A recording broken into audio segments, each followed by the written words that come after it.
नमस्कार, बहुत स्वागत है आपका। मैं हूं आपके साथ सुचित्रा गुप्ता। लोकसभा और राज्यसभा की कार्रवाई शुरू हो गई, आपको सीधा लिए चलते हैं। Trusted and capable space-faring nation and underscores the remarkable strides made by our scientific community in advancing the frontiers of knowledge for the betterment of humanity. On behalf of the entire House, I place on record our heartfelt appreciation and congratulations to the scientists, engineers and all personnel of ISRO and the collaborating teams. Bharat के इसरो और US के NASA द्वारा संयुक्त रूप से विकसित किया गया है। इस मिशन का उद्देश्य वैश्विक लैंड इकोसिस्टम तथा समुद्री क्षेत्रों का अध्ययन करना है। हमें अंतरिक्ष वैज्ञानिकों की इस उत्कृष्ट उपलब्धि पर अत्यंत गर्व है। ये सभा इस सफलता के लिए भारतीय अंतरिक्ष अनुसंधान संगठन के वैज्ञानिकों की टीम को बधाई देती है और उनके द्वारा भविष्य में किए जाने वाले प्रयासों में के लिए सफलता की कामना करती है। माननीय सदस्यगण, मुझे सभा को सूचित करना है कि लोकसभा की प्रक्रिया तथा कार्य संचालन नियम 9 के अनुसार मैंने श्री एन.के. प्रेमचंदन को सदस्य को सभापति तालिका के लिए सदस्य के रूप में नाम निर्दिष्ट किया है।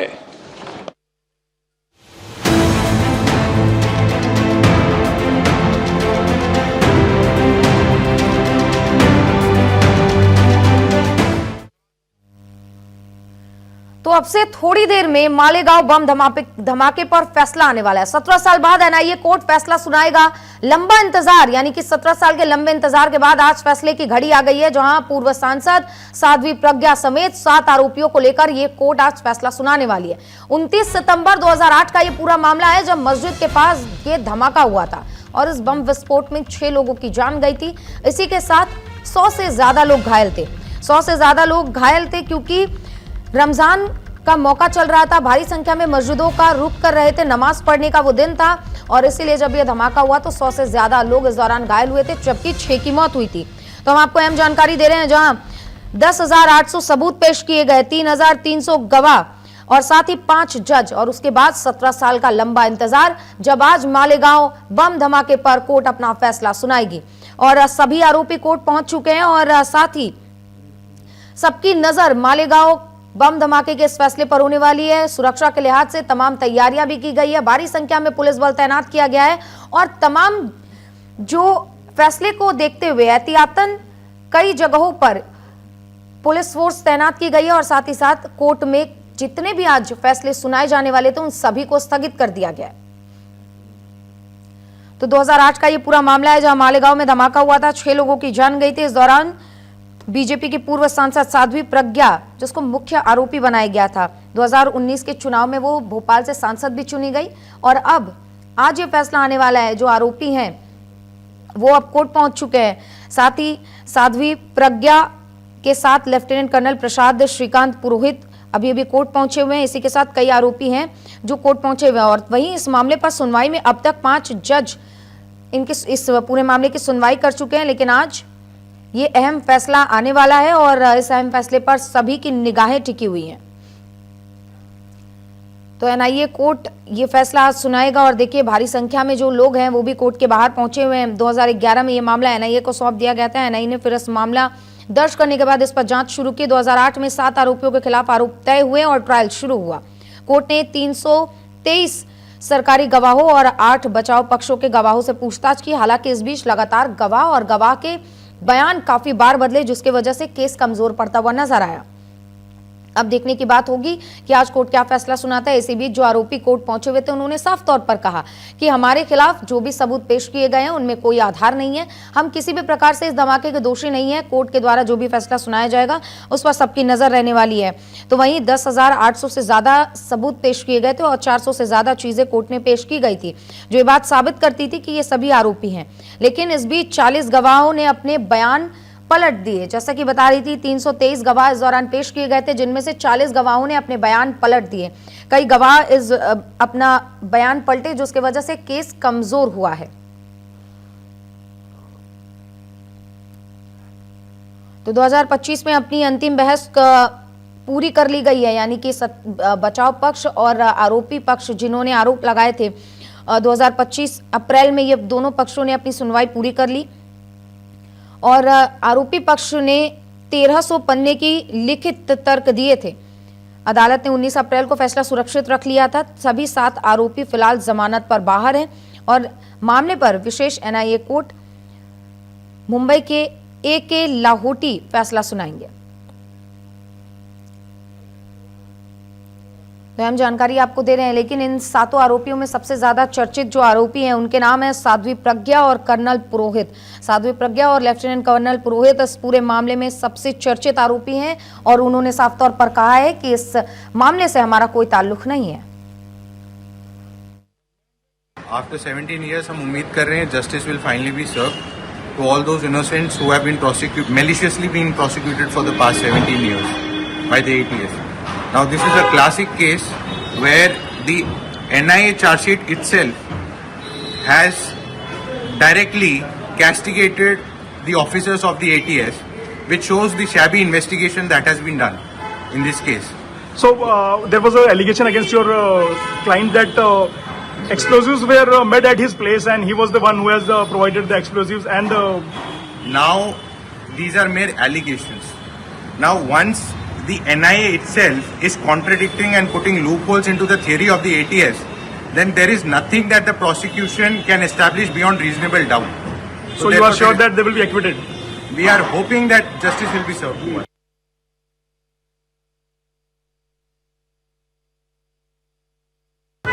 एनआईए की चार्जशीट में पेज नंबर 40 पैरा नंबर 3 में स्पष्ट हो चुका है कि ATS ने ही कंप्लेंट किया था। तो आज आपको उम्मीद है कि आप बरी हो जाएंगे, पर बाकी बिल्कुल। लोगों के बारे में भी आप उम्मीद करेंगे कि बाकी सब बरी हो जाएंगे। कुछ केस में कुछ नहीं, कोई एविडेंस नहीं है। ATS द्वारा बनाया गया सब फ्रेम है, पूरा फर्जी मुकदमा है। जो 17 साल से हम लोग लड़ रहे हैं इसको, आज फैसला हो जाएगा, कुछ छूटे नहीं सकते। हम लोग बाइज्जत बरी होंगे, निर्दोष बरी होंगे। सभी लोग? सभी लोग। क्या आधार है आपके इस क्योंकि हमारे खिलाफ कोई सबूत नहीं है और जो भी सबूत पेश किए गए हम लोगों ने उनको ध्वस्त कर दिया। हम लोग बाइज्जत बरी होंगे, निर्दोष बरी होंगे। सभी लोग? सभी लोग। क्या आधार है आपके इस क्योंकि हमारे खिलाफ कोई सबूत नहीं है और जो भी सबूत पेश किए गए हम लोगों ने उनको ध्वस्त कर दिया। तो वकील के साथ साथ कर्नल पुरोहित जो इस मामले में चर्चित आरोपी भी हैं उनको सुना आपने, वो कह रहे हैं कि कोई सबूत हमारे खिलाफ नहीं है और जो सबूत पेश किए गए थे उनको भी हमने ध्वस्त कर दिया, यानी कि उसको भी हमने साबित कर दिया है कि ये सभी आरोपी जो आरोप हम पर लगाए गए हैं वो सभी बेबुनियाद और निराधार हैं। और इसी बीच हम आपको ये भी बता देते हैं कि आखिर इन 7 आरोपियों पर किन किन धाराओं में मामला दर्ज किया गया था। तो उस समय 307 धारा यानी कि हत्या का मामला दर्ज किया गया था, 302 हत्या की कोशिश का मामला दर्ज किया गया था, 326, 324, 427 के साथ 153A और 120B, इसी के साथ विस्फोटक अधिनियम और आर्म्स एक्ट के तहत इन 7 आरोपियों पर मामला दर्ज किया गया था। और इन 7 आरोपियों के बाद जब पूरी जांच हुई तो उसके बाद कोर्ट ने आज फैसला सुनाने का निर्णय लिया हुआ है और ये दोनों आरोपी अपने आरोपों से इनकार तो कर रहे हैं, यानी कि जो चर्चित दोनों आरोपी है साध्वी प्रज्ञा और कर्नल पुरोहित, ये दोनों आरोपी अपने आरोपों से इनकार कर रहे हैं और उनका कहना है कि झूठा ही हमें फंसाया जा रहा है और जांच के दौरान प्रताड़ित भी किया गया। साध्वी प्रज्ञा के वकील JP मिश्रा ने कहा कि ATS ने साध्वी प्रज्ञा और अन्य आरोपियों के खिलाफ सबूत गढ़े क्योंकि उन्हें कोई सबूत मिला ही नहीं, बिना किसी आधार के मकोका लगाया गया। हालांकि बाद में जांच के दौरान मकोका तो हटा लिया गया, लेकिन अभी भी कई धाराओं में उन पर आरोप है। आज कोर्ट फैसला सुनाएगा, देखने की बात होगी कि इस पर क्या फैसला निकलकर सामने आता है। तो इसी के साथ उन्होंने भगवा आतंक का इस दौरान आरोप भी लगा था और जज ने कोर्ट रूम में सुनवाई इस दौरान शुरू कर दी है। क्या कुछ सुनवाई के बाद होगा ये पता चलेगा, लेकिन सुनवाई इस दौरान शुरू हो गई है। कर्नल पुरोहित और जो आरोपी थे अन्य वो कोर्ट पहुंचे हुए हैं। मुंबई की NIA की विशेष अदालत इस पूरे मामले पर सुनवाई कर रही है। सुनवाई शुरू हो गई है, सबकी निगाहें आज टिकी हुई हैं ऐसी खबर पर, क्योंकि काफी चर्चित यह मामला रहा है। 17 साल का लंबा इंतजार करना पड़ा और आज इस पर फैसला आएगा। तो साध्वी प्रज्ञा और कर्नल पुरोहित पर भगवा आतंकवाद का भी इल्जाम इस दौरान लगा था, जिसके बाद से कई बार हमने भगवा आतंकवाद के बारे में और कई बार विपक्षी के मुंह से भी भगवा आतंकवाद जैसे शब्दों को सुना। और साध्वी प्रज्ञा देखिए कोर्ट पहुंची हुई है, तस्वीरें हम आपको दिखा रहे हैं। साध्वी प्रज्ञा, कर्नल पुरोहित और तमाम वो जो बाकी के 5 आरोपी थे वो भी कोर्ट पहुंचे हुए हैं और अब सुनवाई शुरू हो गई है। यहां तक कि जो साध्वी प्रज्ञा के वकील हैं उन्होंने बताया कि भगवा आतंकवाद के अपने प्रचार को साबित करने के लिए सबूत इन सभी आरोपियों के खिलाफ बनाए गए हैं। हमें यकीन है कि सच्चाई की जीत होगी और साध्वी प्रज्ञा को भी बरी कर दिया जाएगा।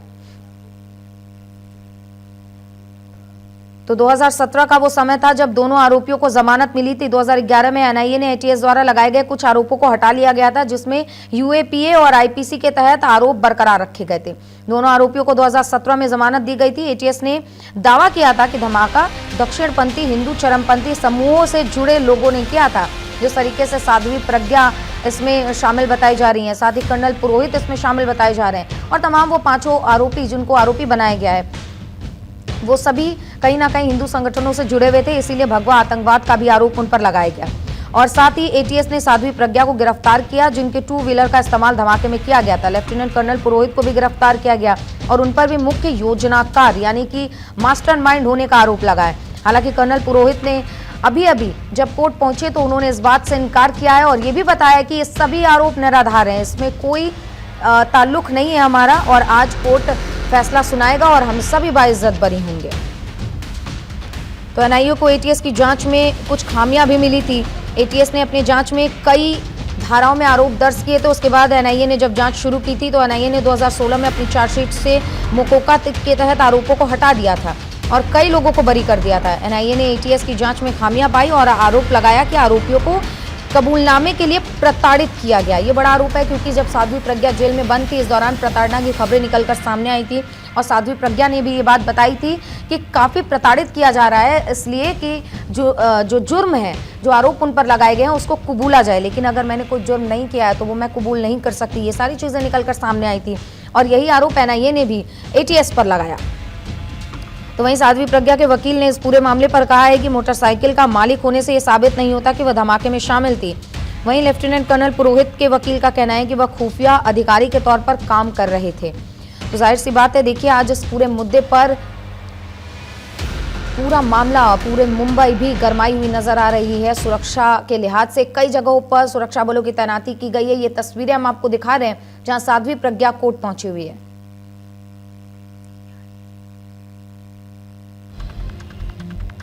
तो इसी बीच ये बड़ी खबर हम आपको दे रहे हैं। जज ऑर्डर की कॉपी पढ़ रहे हैं। साध्वी प्रज्ञा के आगे बैठने की अनुमति मांगी है। साध्वी प्रज्ञा ने कोर्ट पहुंची हुई है। साध्वी प्रज्ञा पूर्व सांसद भोपाल से मालेगांव ब्लास्ट केस में जज ने फैसला पढ़ना शुरू कर दिया है, यानी कि कभी भी इस पर फैसला सामने आ सकता है क्योंकि जज कॉपी पढ़नी शुरू कर चुके हैं। जज अब देखने की बात होगी कि क्या आरोपी बरी किए जाएंगे या सजा का ऐलान होगा। सभी को इंतजार है जज के फैसले का।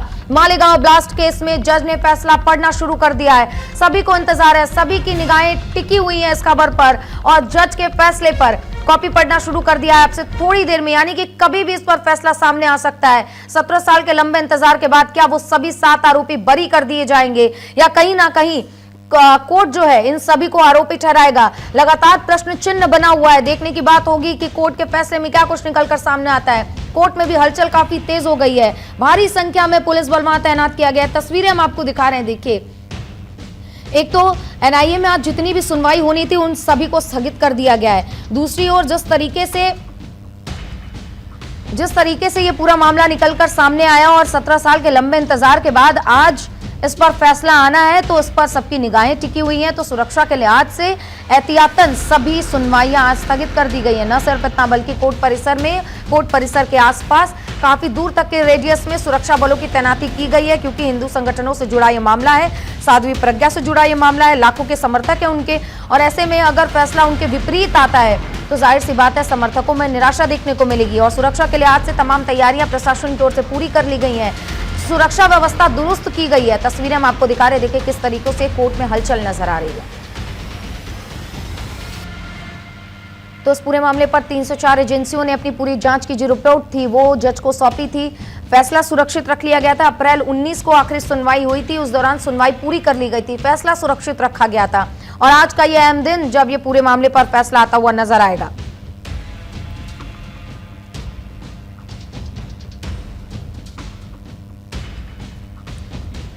तो अदालत का ये फैसला कानूनी, राजनीतिक और सामाजिक तौर पर बेहद अहम होने वाला है, इसीलिए सबकी नजरें इस पर टिकी हुई है। देश की राजनीति में भी इस दौरान भूचाल आ गया था जब भगवा आतंकवाद का इस्तेमाल किया गया था, भगवा आतंकवाद शब्द का इस्तेमाल किया गया था।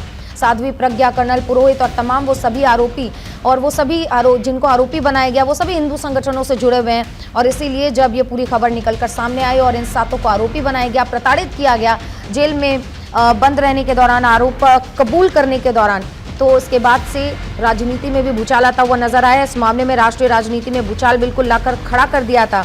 हिंदू आतंकवाद जैसे शब्दों का इस्तेमाल होने लगा था। बीजेपी ने कांग्रेस पर एक समुदाय को बदनाम करने का आरोप लगाया। तो यह मामला भारत में आतंकवाद और जांच पर एक अहम मोड़ भी साबित हुआ। तो कोर्ट का आज का ये फैसला कानूनी, राजनीतिक और सामाजिक तौर पर बहुत ही अहम होने वाला है। तो जज ने ऑर्डर की कॉपी पढ़नी शुरू कर दी है। 10,800 सबूत, 323 गवाह, 5 जज और 17 साल का लंबा इंतजार, और आज उस पर फैसला आना है। जज ने कॉपी पढ़नी शुरू कर दी है। कभी भी फैसले का ऐलान हो सकता है। क्या ये फैसला आएगा, निकलकर सामने आएगा? कभी भी ये बात सामने आ सकती है कि आरोपियों को बरी किया गया है या क्या उन पर आरोप लगाए गए हैं, क्या उन पे फैसला सुनाया गया। ये तमाम चीजें निकलकर अब से थोड़ी ही देर में, यानी कि कह सकते हैं कि कभी भी ये चीजें निकलकर सामने आ सकती हैं। मालेगांव केस में अब फैसले की घड़ी आ चुकी है। 17 साल का लंबा इंतजार आज खत्म होगा और फैसला कोर्ट सुना रही है।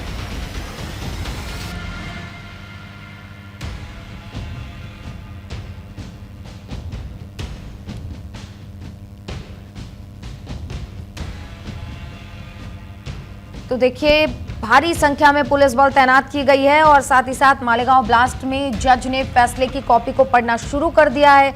अब से थोड़ी ही देर में फैसले की उम्मीद जताई जा रही है। सबकी नजर आज इस फैसले पर टिकी हुई है। साध्वी प्रज्ञा ने आगे बैठने की अनुमति इस दौरान जज से मांगी, कोर्ट रूम में मांगी, और 304 एजेंसियां इस पूरे मामले पर जांच कर रही थी। जज ने ये बात कही है और साथ ही ये साबित नहीं हुआ कि ब्लास्ट बाइक में हुआ। मौके से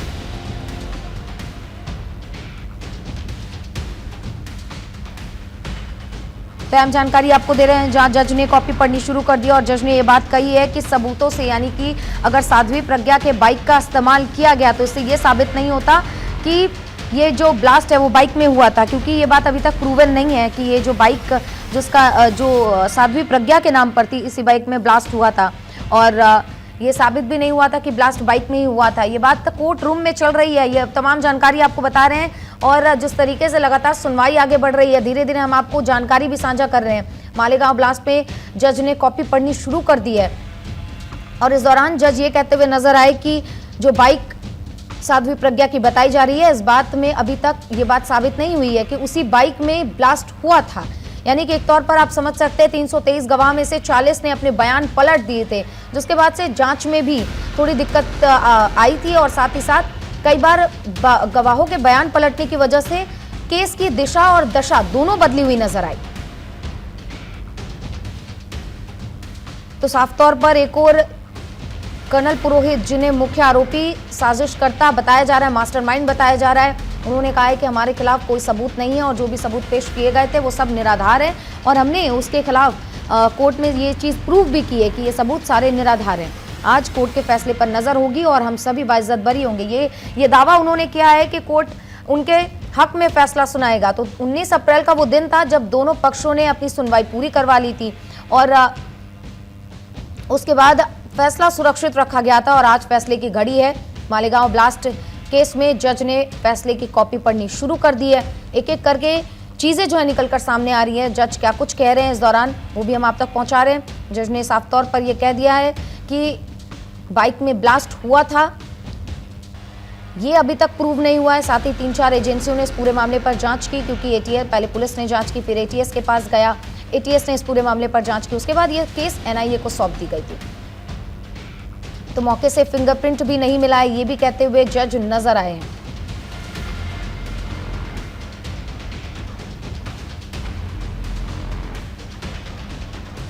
तो आज उस मुद्दे पर क्या कुछ होगा और जिस तरीके से जज ने कॉपी पढ़नी शुरू कर दी है, आगे क्या कुछ संभावनाएं बन सकती हैं और इस केस को किस नजरिए से अब देखा जाना चाहिए, तमाम बातों की चर्चा करेंगे। हमारे साथ हमारे सुप्रीम कोर्ट के एडवोकेट, सीनियर एडवोकेट विकास जोगी जी जुड़ गए हैं। बहुत बहुत स्वागत है सर आपका हमारे चैनल पर। और हलचल तो आप देख ही रहे हैं किस तरीके से मालेगांव बम ब्लास्ट को लेकर लगातार हो रहा है। आपको क्या लगता है, पहली प्रतिक्रिया आपकी क्या होगी, क्योंकि 17 साल के लंबे इंतजार के बाद आज फैसले की घड़ी है? पहली प्रतिक्रिया ये होगी, चाहे अपराध कहीं भी हो, कैसा भी हो, और एक तो कानून में ऐसा संशोधन होना चाहिए कि उस समय रहते उसका परिणाम आ जाए। बिल्कुल। क्योंकि एक 17 साल एक इंतजार करना, मुझे लगता है कि कोई अगर व्यक्ति किसी घटना के टाइम पर जिसके ऊपर अगर 30 साल रही होगी, तो शायद हो सकता है वो जब तक 17 साल 20 साल 25 साल बाद जब उसका परिणाम आएगा तो तब तक वो शायद जीवित ना रहे।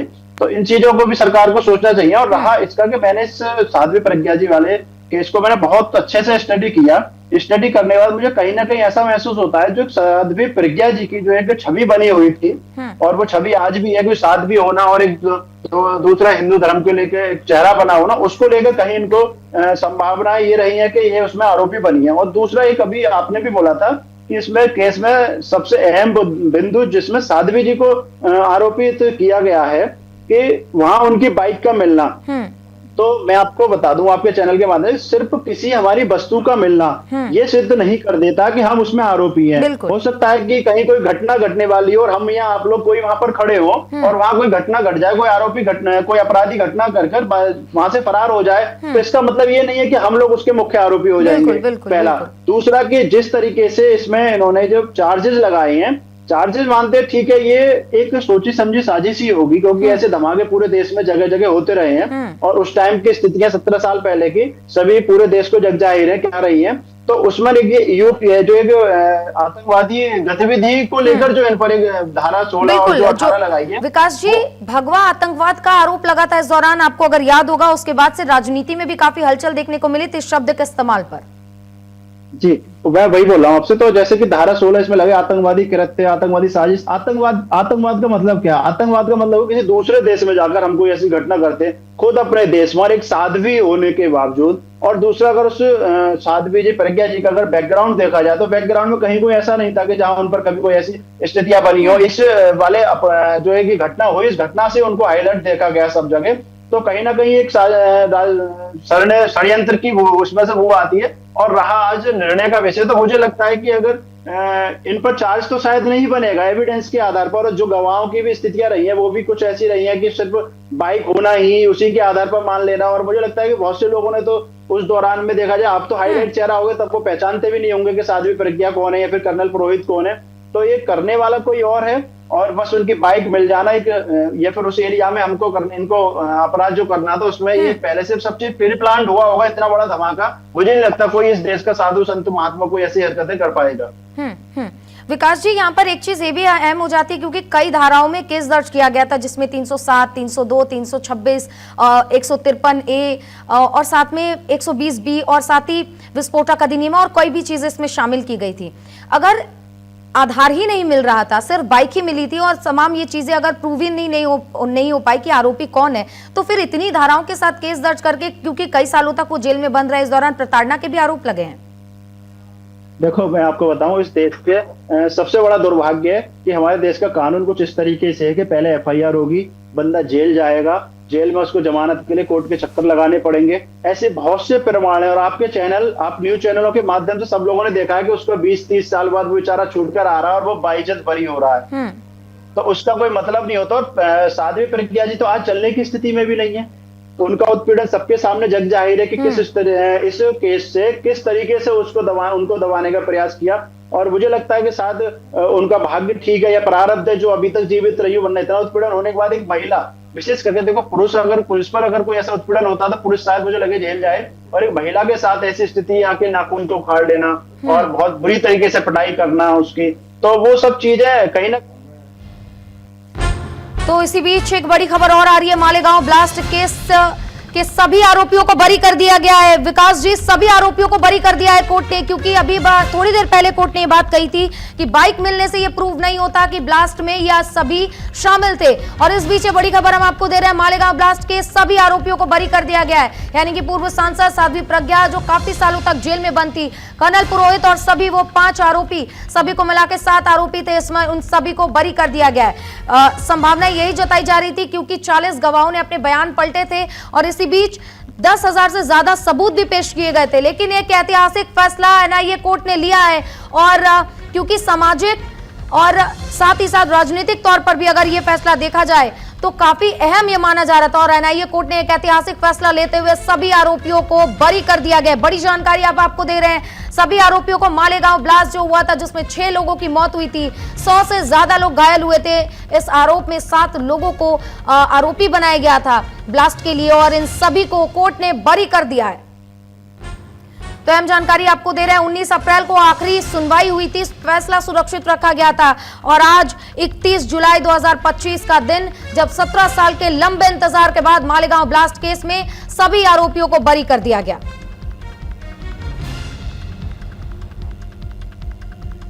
तो जब जज ने कॉपी पढ़नी शुरू की थी उसी दौरान जज ने यह बात कही थी कि बाइक मिलना कहीं से भी इस बात का प्रूव नहीं है कि ब्लास्ट में ये लोग शामिल थे। साथ ही इसके अलावा उन्होंने ये भी कहा कि फिंगरप्रिंट भी वहां पर नहीं मिले थे, यानी कि एफएसएल की टीम ने जो वहां पर जांच की थी इस दौरान इन सभी आरोपियों में से किसी का फिंगरप्रिंट वहां नहीं मिला था। तो जाहिर सी बात है कोर्ट ने एक ऐतिहासिक फैसला इस दौरान सुनाया है और फैसला इन 7 जो आरोपी बनाए गए थे जिन पर ना जाने कौन कौन से धाराएं लगाई गई थी, 302, 307, 324, 326 के साथ साथ 423 और उसके बाद 153A और 120B के साथ विस्फोटक अधिनियम और आर्म्स एक्ट के तहत मामला दर्ज किया गया था और सभी को बरी कर दिया गया है। हम जानकारी आपको दे रहे हैं, साध्वी प्रज्ञा, कर्नल पुरोहित, सभी को बरी कर दिया गया। सभी आरोपियों के लिए ऐतिहासिक फैसला और आज का दिन बेहद ऐतिहासिक क्योंकि धार्मिक, सामाजिक और राजनीतिक तौर पर यह फैसला और ये कोर्ट के ऊपर सबकी नजर थी, ये फैसला बेहद अहम था। साध्वी प्रज्ञा ठाकुर को बरी कर दिया गया है और इस ब्लास्ट के बाद से लगातार भगवा आतंकवाद जैसे शब्दों का इस्तेमाल हो रहा था। तो वहीं बीजेपी ने कांग्रेस पर इस पूरे मामले में लोगों को भ्रमित करने का आरोप लगाया था और इस बार इस फैसले के बाद इस बात का भी दावा, क्योंकि राजनीति अब एक बार फिर से तेज होने वाली है और मालेगांव ब्लास्ट केस में सभी आरोपियों को कोर्ट ने बरी कर दिया है। अहम जानकारी आप तक पहुंचा रहे हैं, केस के सभी आरोपियों को कोर्ट ने बरी कर दिया गया है। 17 साल के लंबे इंतजार के बाद कोर्ट ने सभी को बरी किया है। 19 अप्रैल को आखिरी सुनवाई हुई थी, उस दौरान फैसला सुरक्षित रखा गया था। तो इस पूरे मामले पर 10,000 से ज्यादा सबूत पेश किए गए। इस दौरान इस पूरे केस में 5 जज भी बदले, 323 गवाह पेश किए गए जिनमें से 40 ने अपने बयान बदले थे और बयान बदलने की वजह से जाहिर सी बात है केस कमजोर हुआ, ये बात एनआईए ने भी कबूली और साथ ही साथ एटीएस के कार्रवाई पर, एटीएस की जांच पर भी एनआईए ने सवाल उठाई थी और बहुचर्चित मालेगांव ब्लास्ट केस में 17 साल बाद कोर्ट ने अपना फैसला सुनाया और सभी 7 आरोपियों को बरी कर दिया गया। हमारे साथ सीनियर एडवोकेट सुप्रीम कोर्ट के विकास जोगी जी लगातार बने हुए हैं। सर, 7 आरोपियों को बरी कर दिया गया, कोर्ट ने एक ऐतिहासिक फैसला सुनाया है आज। नहीं, फैसले का स्वागत है, चाहे जो भी फैसला आया वो ठीक है, फैसले का स्वागत है, लेकिन उस क्या होगा जो इन लोगों का उत्पीड़न हुआ, इसमें जो लोग आरोपी बनाए गए, एटीएस ने जांच की, एनआईए ने जांच की, उसमें आरोपी बनाए गए, इन लोगों का समय लगा, उसमें इनको मानसिक रूप से इनका शोषण किया गया, उन चीजों का उनको क्या मिलेगा उसको, उसके लिए भी तो शायद मुझे लग रहा है उस कोर्ट को भी उसके लिए कुछ करना चाहिए था। माध्यम से जिन पर मुकदमे दर्ज हुए उन पर भी कुछ आरोप तय होने चाहिए थे। इन्होंने जेल की सजा काटी, एक साध्वी, एक हिंदू धर्म का एक चेहरा होने के बावजूद उनके साथ में ऐसी कृत्य का होना, उनकी छवि को खराब करना, उसको लेकर क्या ऐसे बहुत से सवाल है, खाली बरी होना नहीं। और उसमें सबसे बड़े सवाल तो यही है ना, इन लोगों की छवि जो धूमिल हुई थी पूरे देश में, इनको आतंकवादी एक बनाया गया कि भगवा आतंकवाद के प्रमुख चेहरे इनको सिद्ध किया गया, उन चीजों का कैसे सारी चीजें क्लियर होंगी, वो इनका सम्मान, वो इनका मान, वो कहां से वापस आएगा। तो कहीं ना कहीं हमारे देश की व्यवस्थाएं, देश का कानून कुछ ऐसा है कि एकदम सारी चीजें कुछ चीजें मिल जाना, उसके आधार पर एक प्रमुख चेहरों को बदनाम करना, उसके साथ उत्पीड़न करना, वो सारी बेकार है। आज साध्वी प्रज्ञा जी चल नहीं पाती है ढंग से, वो इसी केस की घटना के बाद से ये सब हुआ है। तो उसको लेकर भी जैसे आपको कुछ ऐसी चीजें बोलना चाहिए था जिससे कि उनको भी लगता कि हाँ, हमारे साथ जो कृत्य हुआ, जो हमारा शोषण हुआ, उसका हमको परिणाम हमें सारे सब कुछ ठीक हुआ। बिल्कुल विकास जी, एटीएस की कार्रवाई पर एनआईए ने भी सवाल उठाए थे और कई आरोपों को जिसे मकोका लगाया गया था, इन कई आरोपों को उन्होंने खारिज भी किया था। एकदम बोल रहा तो कार्रवाई भी हुई। मैं वही तो एनआईए, तो एनआईए को एटीएस ने जब एटीएस का केस एनआईए को सौंपा गया तो एनआईए को उसी टाइम उसमें एफआईआर लगाना चाहिए था, उसमें चार्जशीट सबमिट कैसे हो गई? तो कहीं ना कहीं इसमें फिर वही कहीं ना कहीं इसमें सिर्फ एक राजनीतिक षड्यंत्र बिल्कुल साफ साफ स्पष्ट दिख रहा है। और 17 साल तक इस केस को चलना और सब लोगों का जो भी इसमें आरोपी थे उन आरोपियों को आकर कोर्ट में शामिल होना, अपने सारे काम व्यवस्था बताइए बहुत बहुत बताइए सारी चीजें होना, लास्ट में होता क्या बरी हो। बहुत बहुत बताइए शब्दों का ये जो 2 शब्द बने हैं बरी, ये बरी होना एक कोई सामान्य चीजें नहीं है, ऐसे बहुत से केस हैं, ऐसे बहुत से केस पेंडिंग है, बिल्कुल शिकायत करता उसमें पेंडिंग में रहता है। जो बाद में ऐसी स्थितियां होती है, ये कहीं ना कहीं इन चीजों से देखना चाहिए था कानून में ऐसा संशोधन, ऐसे अगर कहीं बड़े मामले होते तो पहले जांच हो और उसके बाद में सारी चीजें हो। बिल्कुल बिल्कुल विकास जी, अगर आपको याद होगा आपसे कुछ दिनों पहले 2006 में मुंबई में सीरियल ब्लास्ट जो हुए थे लोकल ट्रेन में, 19 साल बाद इस पूरे मामले पर फैसला आया था जहां 12 आरोपियों को बरी किया गया था और उन अमान्य केलेले आहे. कारण आधीपासूनच प्रॉसिक्युशन जो पुरावा होता तो कायद्या समोर तो न टिकणारा पुरावाच होता आणि 17 वर्ष लागले हे आज सिद्ध व्हायला की पुरावे ते कोणतेही ग्राही धरले गेलेले नाही. कई सारी बातें कही गई है सांगा नेमकं कोर्टाने सुरुवात केली एटीएस दाखल केलेला होता या पूर्ण पुराव्याला नाकारलेला आहे कोर्टाने.